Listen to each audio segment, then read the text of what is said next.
2, 3, 4. Do, do, do, do, Do, do, do, do, do, do, do, do, do, tempo, bum, ba, da, bum, bum, bum. All right, welcome to music and sound commentary little session that we're having, talking about Bad Batch Season 1, Episode 5, Rampage. I'm here with Justin and James once again, and Woo. this is going to be exciting because I think everyone has prepared some examples to play from the episode. Everyone's done And homework. yes, Yes. we've done homework. If you have never been to or like watched one of these before, we just, we're just Star Wars fans and musicians who happen to be very nerdy and overanalyze things a little bit too much. And we just want to talk about not only what happens in Bad Batch, but, also what's going on in the music and the sound design. So Justin is actually going to really bring it with the sound effects and talk more about that. But yeah, it's just, this isn't like rigorous analysis or anything. We're just celebrating things, most of all, and also pointing things out, making predictions, and seeing if we can trace any through lines, I guess, between the episodes. We already are, kind of. So it's been interesting to talk about. I'm fascinated for how this will progress. Going back to episode 1 and seeing like what we noticed and what we didn't pick up on. Anyway. Hello. Oh. Oh, James. Thrawn mug. James has a Thrawn mug. I was trying to be not subtle with it. Oh, wow. I was like, if Chrysanthe doesn't notice this in the next like 5 seconds, the beginning of this stream is gonna look very strange to anybody. Like, why is that weirdo sipping that mug? Oh my gosh, I like Thrawn so much. Okay, so anyway, I'm derailed now. So how shall we do this? Shall we trade off? And because we're doing we're testing each other basically. Mhm. So who wants to start?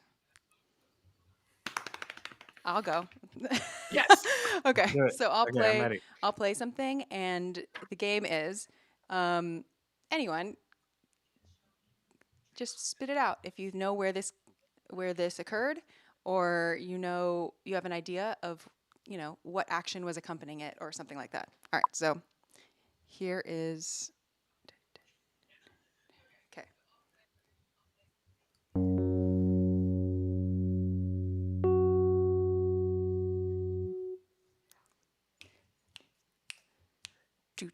This is the drum beat.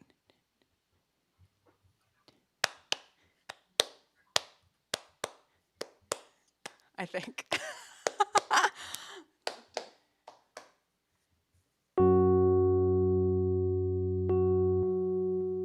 What am I doing?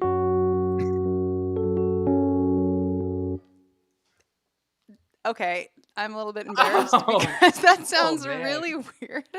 Out of so context. hard. It sounds really strange on that instrument. That's what I transcribed, and that's why transcribing sometimes playing it back is a little bit sketchy. Like, what was I writing? I was writing something in F sharp minor. Okay. Huh.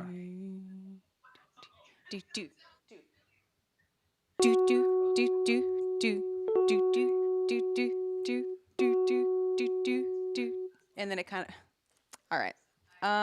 Let's just skip that one. Well, here, okay. I got one, and I'm curious if this is the same scene. Okay. So maybe I'll do mine. Okay. If it's not the same scene, then I guess we got to guess both of them. Okay. But okay. And this is specifically the percussion key. Let me just quickly remind myself real quick. Oh, I should have done that. Got it. Okay. Cool. I'm curious if this is what you're talking about. All right, here. You ready? Okay, here we go.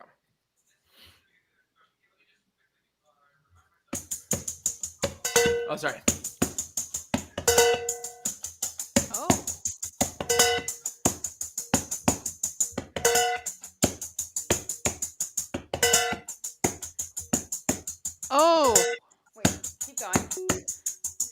keep going. Can you tell us what instruments those are? Never mind. Keep going. This is a mixing bowl with a brush. And I believe in the soundtrack, when this is played, it's either on something like a mixing bowl or there's some or some trashy splash cymbals or cymbals or some type of junk percussion.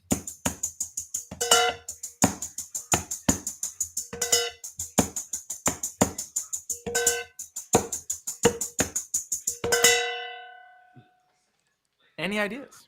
Yeah, I think mine is the same part. Let me duet with you. There's gonna be so Okay. much delay. Here we go. Let's hear it. Ready? Me go first? You go, because you're setting the beat.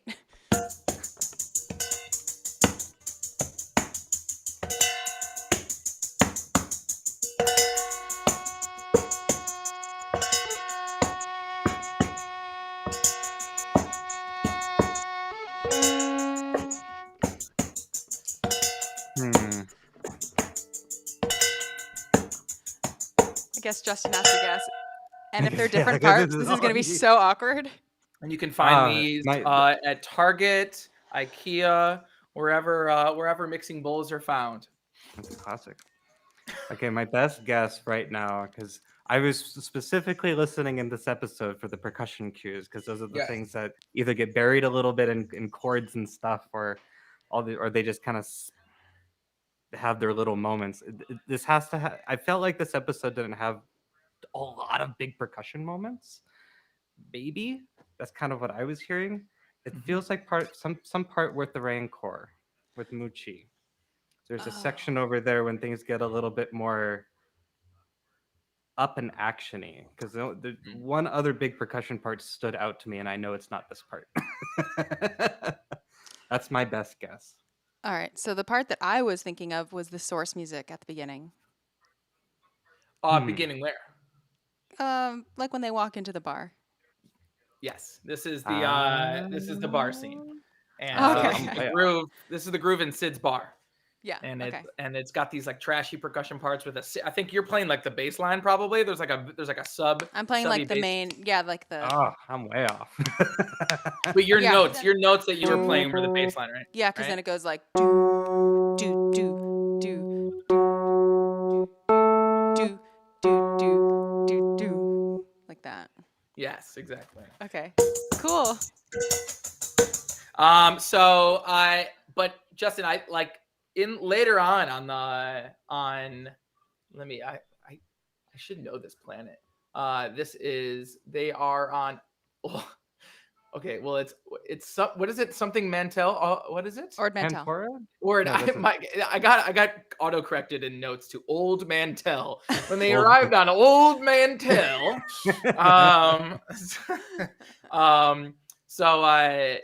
That whole I feel like that whole next sequence is very like there's lots of little percussion moments that I could hear definitely being Justin what you were talking about, especially with the Rancor scene coming. Yeah, So I totally hear that. I think I missed the music in the bar because, well, you'll find out because I was listening for something else. Mm-hmm. I'm glad we were thinking the same thing, though, then, see? Because as soon as you started playing it, I was like, oh, man, I want y'all to hear my cool mixing bowl groove that I prepared. And I'm glad you added that because clearly in the melody there was not much going on. So Yeah. cool. And it's really interesting that these bar scenes in Star Wars percussively often have this metallic, they have steel drums in the original cantina scene. You've got like, you know, this type of thing. This is this kind of like this metallic idiophone sound is a very like Star Wars, even in the Jabba's palace scene, there's gongs and metal. It's just like that's like the Star Wars band. It's like, you know, in the US we're like, okay, we need a bass and we need some type of keys if we're gonna play a gig. In Star Wars it's like, okay, we need something that makes a trashy metal sound for if we're gonna play a gig in a bar. That's like the bar, you know, gig sound. It's interesting. It's got to cut through, you know. Yeah, I was gonna say Right. like I can think of like in-world explanations, but also sound mixing explanations. Right, because Yeah. it's such a standout sound, right? It's Yeah. and it really cuts as something that it's also like, otherworldly to have like metallic junk percussion and stuff, Yeah. I mean, there's all kinds of problems behind that whole association, but anyway, cool. Well, high Great. five, Xanthi. We nailed the same one. Get you all. All right. That's All funny. right, Justin, you're up. Okay, so I got 2.5 sounds for you, Okay, kind of a just do thing. one. But I'm gonna get one. So my rule though, so that it could, I had to be able to recreate it, and two, it had to appear more than once in the episode. That actually had to appear in the episode more than once. So I'm gonna go over to Ooh, Shelly over okay. here. Okay. Okay, He's that's not just helpful doing for he's not us. just doing one-offs. So if we He's miss not just doing so like, if we hey, miss remember when this, this happens? Yeah. Remember this one? Okay, Yeah, good. no, so if we miss happened this, multiple we like yeah. really times. blew it. Yeah. Okay, let's see if Yeah, I this guess, comes through. oh man, I'm so nervous. Ready? I'll turn it up just a little bit. That's the calm.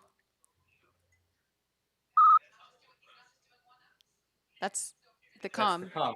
Yep. Yeah. I'm like, wow. It'll I make us love calm. it. I love it. It comes in at 50 seconds, 1 minute and 21, and 3 minutes 35. But the calm does have, this is my half, does have a second sound when This one? she's rescuing rescuing them, and it goes. That popped through. That's so awesome. Right?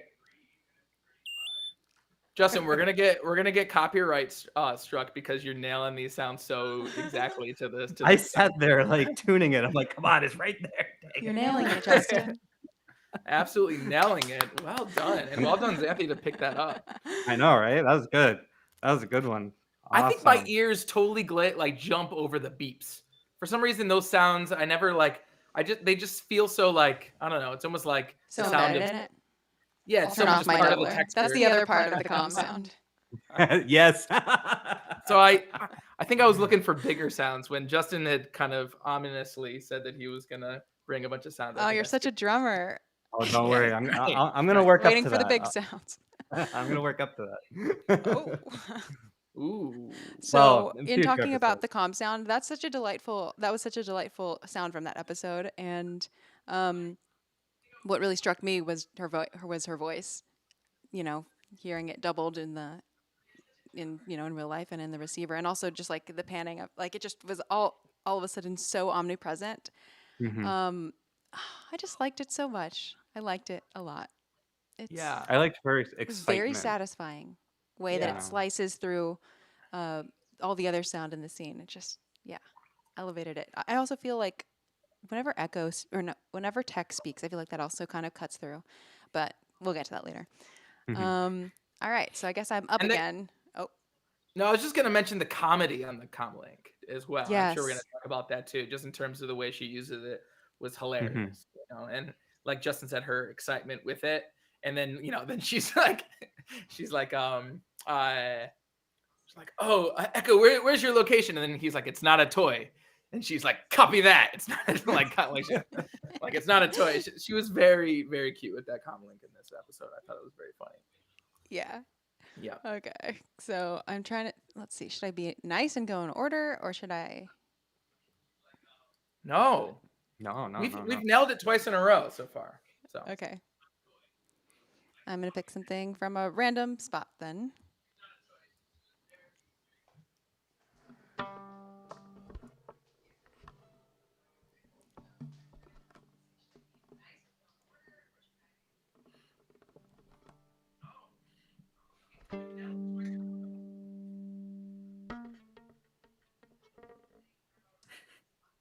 There's just so many options. Okay. Okay. the anticipation is killing me, Xanthi.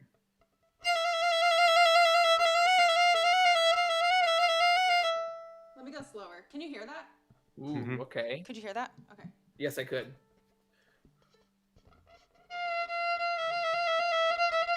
Was it slurred? Yeah, it was slurred. Slurred.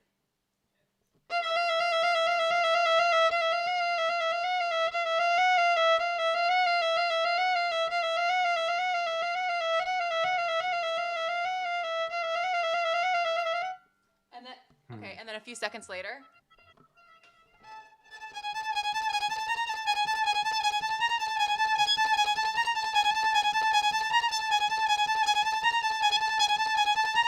Huh. Huh. Okay. Hmm. That's a hard one. It is a really hard one. I'm like, are we like picking the same ones, but we're picking like different? I'm almost feeling like I like one of mine is this. I will say there was like a lot of loud drum stuff, so it's kind of hard to pick that out. There's a lot of loud drum stuff at the same All right, time. so this is where they're sneaking, where Omega's sneaking around the cage. Can you give me like a time, more of a time stamp? It's around that whole sneak-in section. I'm not sneaking. I'm unlocking. I don't know, like yeah, that's right.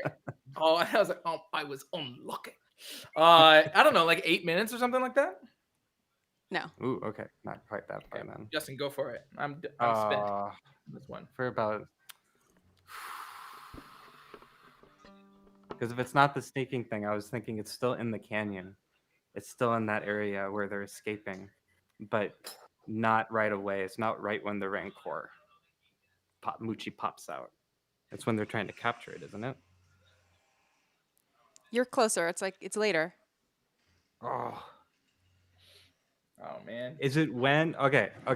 This is my. If I'm closer and if it's about there, only other way I could think is that it's when Wrecker and the Rancor are showing off to be the Alpha for a moment, and he's throwing rocks at her,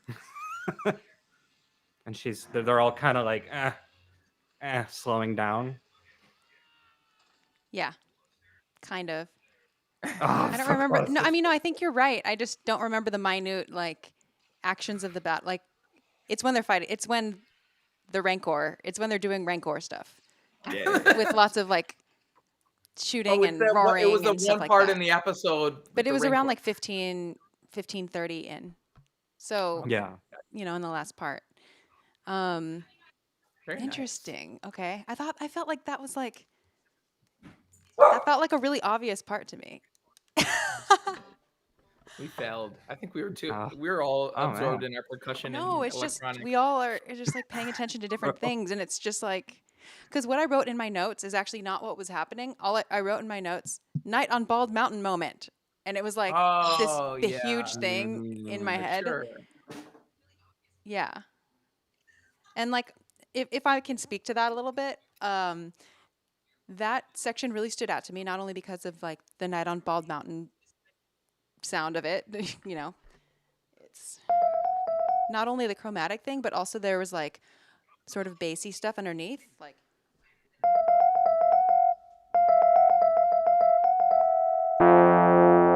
you know what I mean? Mm-hmm.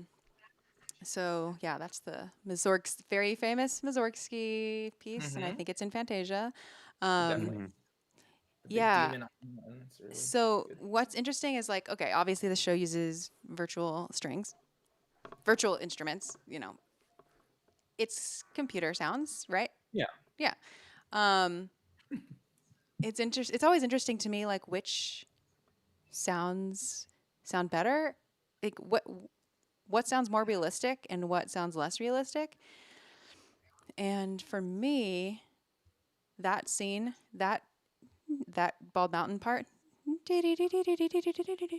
was like a big giveaway that it was virtual for me. Hmm.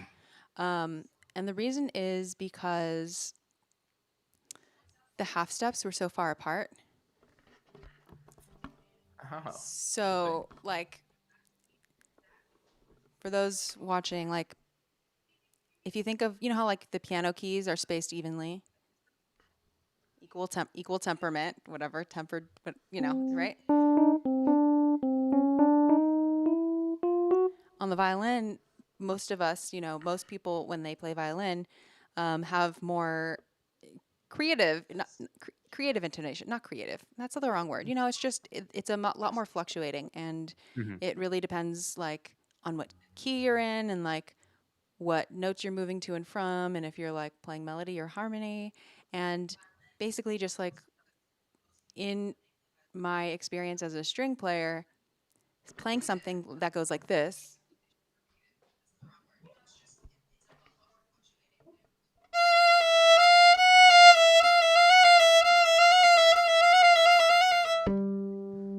Sorry, I have sound coming in from two places. Okay, so that was probably really loud. I would do really close half steps because it's obviously chromatic and I don't know, it's just a feel like. But in this, when I was listening back, like I almost was like, are those half steps? They're so big. Like, Hmm.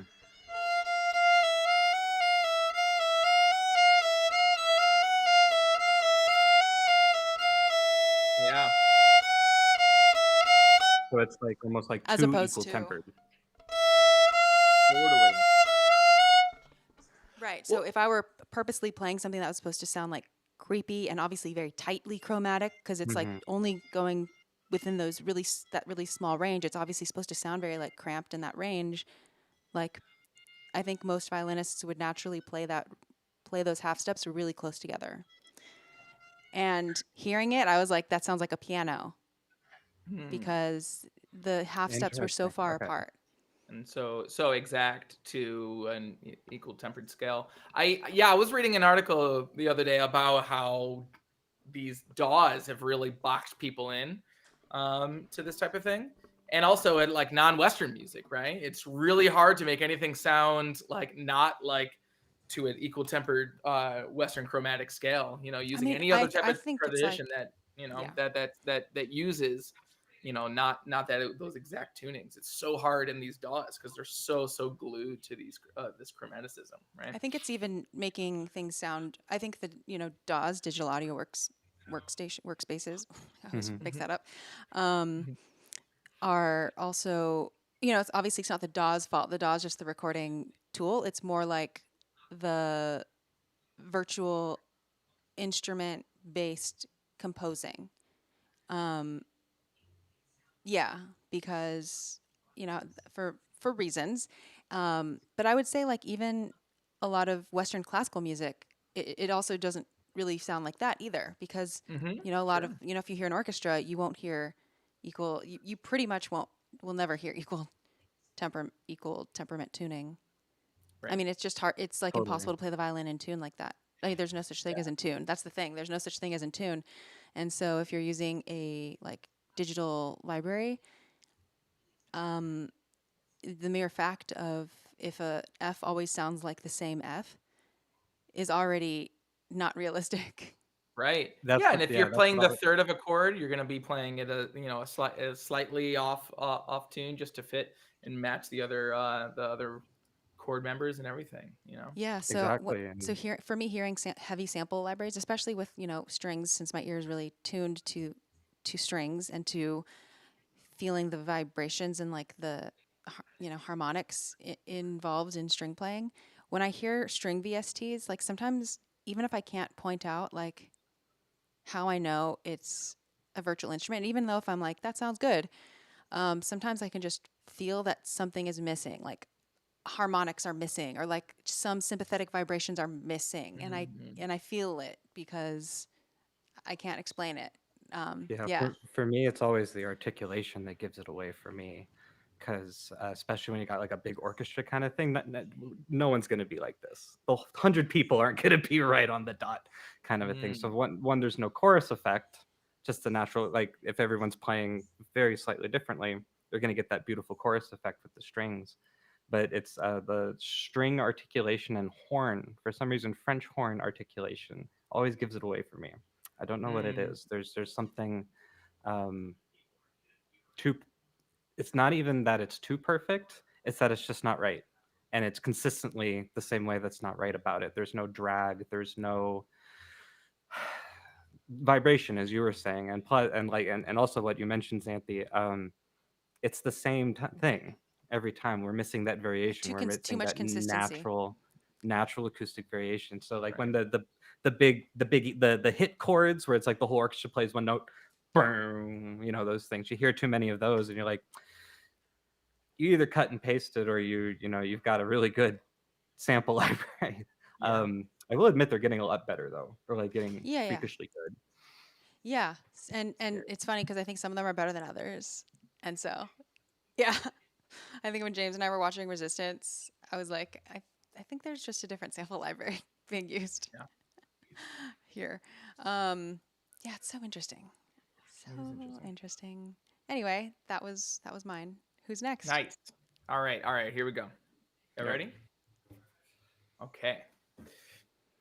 So let Oh me yay, get. the frame drum! I'm excited. Yay.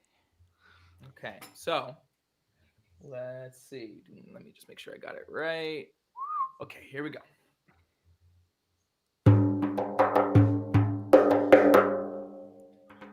One second. Actually, I should have put this over here. Oh my gosh. Okay. Oh. I know. Okay. And I should have. I think the technique on the roll is more like this. Finger roll. Whoa. That as opposed to straight up shake. It's more of a. Yeah. Yeah. Okay. This happened in the last episode too. We heard the same thing, right? Like, okay. Is it when they're like going into the? I keep saying marketplace, but they're. It's like when they're going to the, to Ord, whatever, Old Mantel. to Old Mantel. Mantel. When they first Ye get to old Ord Mantel. when I they should first say. get to Ord Mantel. No. Okay. Is it when they're Oh, when they're looking about to at fight. the Zygerians for the first time, when they're on the cliff and they're looking through the binoculars and they see who they think is Muchi? There's a little timpani part. I don't know if that's the I part heard you were Crotales there, I feel. because there's a timpani and then there was some kind of roll right after that as they were like looking at it, and that no. Can you play it again? Because I Nope. like it. Yeah. Okay.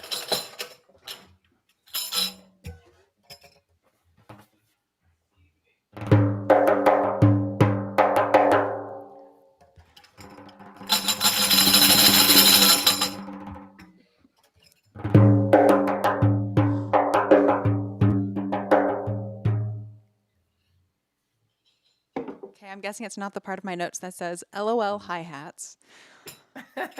No. I am. There's no percussion instrumentation missing currently in the part that I just played. Actually, there is a little bit of this. So you're one-man banding it. Okay. There's a little bit of this. Oh my God. This is like, I know what this is. We've heard it a few times. We've heard it throughout the season.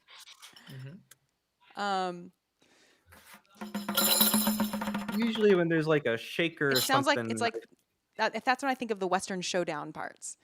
Yeah, I'm thinking the creature, the flying creature, like when they're seeing that. I forget what it was called. Did they name it? Iago? No.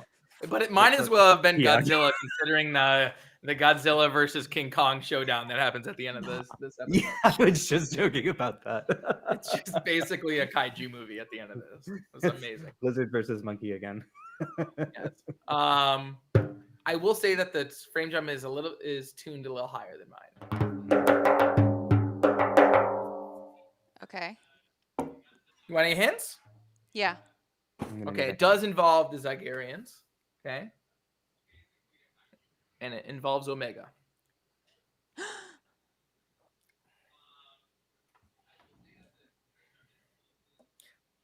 Is this what we thought? What you had picked as the same thing? Is this around the unlock moment? No, it's a little bit before sneaky. that. Oof. Oh, is it when she is saying, is when Hunter's like, don't, she's like, got it, stay with the whatever, only listen to the squad or whatever. It's a little after that. Okay. I think okay. Okay, so it's when they're searching the ship for her. And it's right after she says like Gonky hide, and then like he like the Gong Droid like looks around and then deactivates, which I don't think we've ever seen before. Have we ever seen a Gong Droid like turtle shell its legs into itself before? Like that was pretty interesting.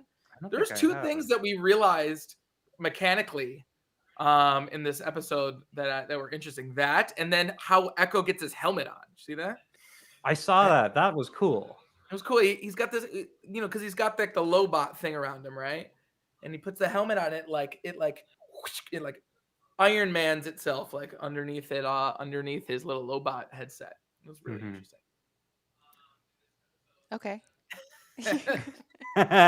No, Take our word for it. I saw it. No, it's true. It happens. That's interesting. I need to get better at noticing the action, the visual. Like, I need to get better at putting together what I'm seeing with like actual context. I'm like really bad at that. Like, I never noticed when Wrecker's like working out with Gonki Working out with Gonki. It happened again until I in this episode. noticed other people pointing it out. I just, like the first time, the first time it happened, I was telling James on this live stream that I was just like, why does he keep picking up Gonki? Like I didn't understand the context. I didn't. Okay. Well, you know what's funny? I realized this. I made a joke on that episode where I was like, we're just gonna continuously see Wrecker doing a workout routine with Gonki, and he's been doing that every episode. He's doing a different exercise with the Gonk droid. And this episode he was doing like quad squats like with the droid. Before he was doing bicep curls, and now he was squatting the droid. Anyway, that was the moment. It was them looking for Omega on the ship. Cool. Got another one, Justin? Yes. Okay. There's another little one, a little bit longer than the last one. Let's see here.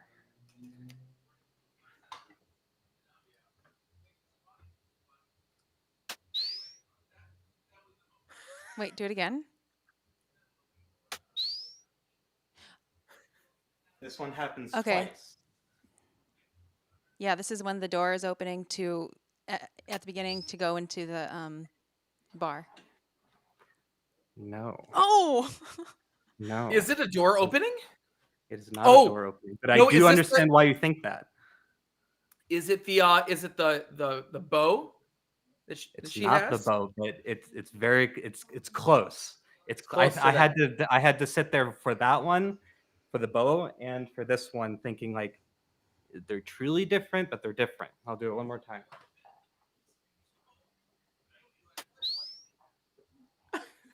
There's a little click, and then a. Yep. Okay. It sounds like something's being released. Okay, so something's being released. Let me think of some other items. Hologram igniting it at Sid's house. It's Sid's house. It's the hologram turning off. Yeah. It happens when I knew it was an off. Yeah. Sid turns off the Fennec image, and then when Bib Fontana, before we know it was him. Did you say Fontana? Is it Fontana or Fortuna? Fortuna. But that's hilarious. And now I love Fontana. And then when Bib signs off, it's there's an extra little sound in there, but that's the consistent is a. That's amazing. That's brilliant, Justin. Justin, that is absolutely amazing that you were able to recreate. How did you make that? Can you explain how? Yeah. And maybe in James terms, how you made that? Well, okay. And then can you also explain how you go about chiseling a sound? Because I always understand how to make a sound once it's explained and then it seems obvious, and I can understand certain processes, but I don't know where to begin to how to even find the rock to chisel. Like, how do you know what to start with? Like, what direction to go in? Right. Specifically for this round, I was definitely looking for synthesized things because there was stuff like the door, for example. It's I would love to do one of those doors, but it's got a lot of elements in there. There's push, there's the close, there's the beep, there's all these things that go in. So I was looking for simple but consistent things. So for example, that sound, we know that there's a kind of a thing, but it's not very buzzy. It's pretty pure. So to me, that immediately screams sine wave. Mm-hmm. But it's not super pure, right? So and for anybody watching, there's a sound sculpting process called filtering. It's kind of like EQing, but a little bit more extreme. The wow is kind of like a classic filter sound, or the DJ going taking out the low frequencies and only letting the highs pass. So filters have this thing called resonance, and it's like making a point in the sound. And if you turn up the resonance enough, it actually starts to sing at you and makes a sound without any sound going in. So I basically filtered noise. So, but really fine. So you almost get a pitch. You get a Got it. little pitch in there. So Mhm. now I've got a Wow. kind of a sound, but now it needs to move because all sound moves. It's got to have a squiggle. It's got a motion. It's got a thing. So it has to go up, right? Kind of a thing. So using another thing like a sine wave, but without hearing it, just using the shape Got to it. make the sound itself move, like the dial go, Yeah. kind of like that, Like you moved the filter. Wait, did the sound go down or up? I forgot. up. So it's Okay, so you moving the move the high, filter like, point. did you move like a high resonance pass filter up? Got it. Exactly. Okay. Yeah. Okay. Exactly. Or Okay. in this case, it Wow. was a That band makes pass. sense. So It's like it making cuts wind. out. Yeah. It's like making a wind sound, but very, very fine point, kind of a Yeah, thing. like And a then you kind of super notch. Yeah. Okay. and then you think about the envelope of it. So how does it start? How does it sustain? And how does it end? Right? It's not sharp. It just kind of goes and disappears. So a nice little curve for the Right. envelope, for the volume of it. Um, and that was kind of the process for that one. And then the other one, the omega blip, sine wave again, nice and simple, but it needs to trill. Okay. So you add a wave Square. Okay. Okay.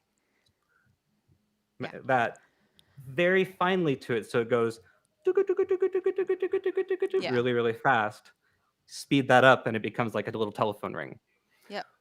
That one was hard though, because I couldn't get the pitch right for the longest time, because you could start with a pitch, but the moment you add the square wave, your pitch goes this. So you kind Yeah. of have to like tune it down so its I see. highest point hits the pitch that you want instead of Oh, yeah. Okay. Okay. Yeah. bouncing around it. Yeah. Yeah. Instead of being like equally up and down. You kind of have to offset it so it still matches that pitch. Yeah, that makes And then sense. same thing, envelope. How long is it? Super short. That's it. Okay. So are you using Ableton? No, everything was with You're like analoging everything. the whole thing. With everything was analog. It was Wow. just Okay. Shelly right there. So Cool. all the patches, and one little piece at a But then time. obviously you're recording it. You're not just. Oh no, I'm pressing the button to make it go. But how do you set the? We're going too much in the weeds. How are you setting? How are you setting in advance like the envelope and everything? Like, because what if you mess up? You know. Yeah, no, I've set what I did just to make sure I wouldn't do that is I set everything up in advance so that the push of a button opens up everything for you to hear. Got it. So you So it pre you starts the on the so okay. so those sounds are So you currently preset the going on in the levels. You background. preset like the frequency it's going to oscillate at, and yeah. hmm Okay. Okay. Cool. Thank you for And explaining. so they're going on in the background right now. But when I press a button, Oh. the volume goes up Oh. like that. That's funny. So the amplitude's all the way down. Exactly. So when I like hit my hand against this, it goes boom. Which is hard to replicate. Big drum go big boom, small drum go small boom. So I have another one. All right. Justin, that's brilliant. Thank Yeah. you so much for putting that together. Oh my god, that was awesome. Thank you both for this. This was fun. Both of your musical point outs are just beyond